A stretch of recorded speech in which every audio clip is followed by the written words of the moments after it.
son expression inchangée. Et puis, sa voix emplit mon esprit. Ce n'était pas un son, c'était une pression, un chant des profondeurs, résonnant directement dans mes os.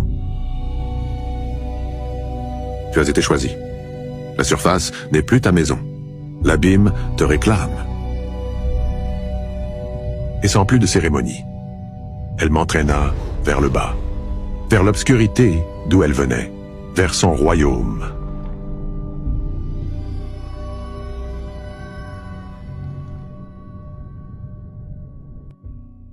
La descente fut un voyage à travers l'enfer. La pression aurait dû me réduire en pulpe.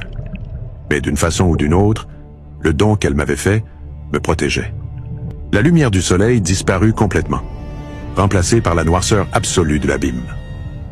Je n'étais pas aveugle. D'une certaine manière, mes yeux pouvaient voir dans l'obscurité, percevant les courants et les formes fantomatiques qui bougeaient autour de nous. Nous n'étions pas seuls. Des créatures que la science n'a jamais vues et que la religion n'a jamais osé imaginer nous escortaient. C'étaient ses gardes, sa cour, et j'étais son prisonnier, sa nouvelle acquisition.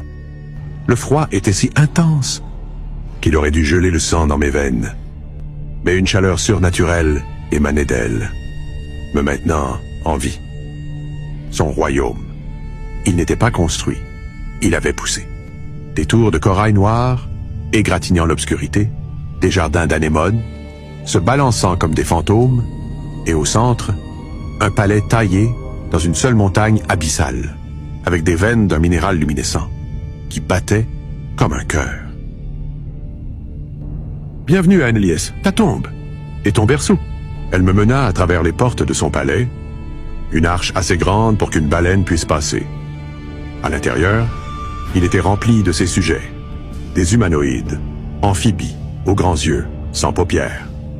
Des êtres, avec des carapaces, comme celles des crabes, mais avec une intelligence cruelle dans leurs mouvements. Tous s'inclinèrent à son passage, et tous me regardèrent, avec faim, avec curiosité, comme si j'étais un repas ou une expérience.